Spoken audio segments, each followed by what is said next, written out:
తెలంగాణలో ఎలక్షన్స్ అయిపోయి చాలా రోజులవుతుంది. ఇప్పుడు ఏపీ సీఎం ఎవరవుతారు మరియు ప్రధాని ఎవరవుతారో ఎదురు చూస్తున్నారు ప్రజలు.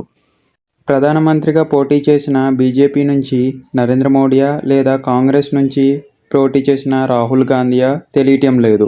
ఈ వీడియోకి ముఖ్య కారణం ఏంటంటే ఎవరు ప్రధాని అవుతారో ప్రజా అభిప్రాయం తెలుసుకుందామని.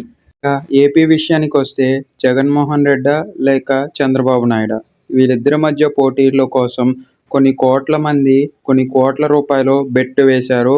అది మీ అందరికీ తెలిసిన విషయమే. చూద్దాం కూటమా లేకపోతే జగనా, మీరు కామెంట్లో చెప్పండి. ఇంకా మిగిలిపోయింది పవన్ కళ్యాణ్.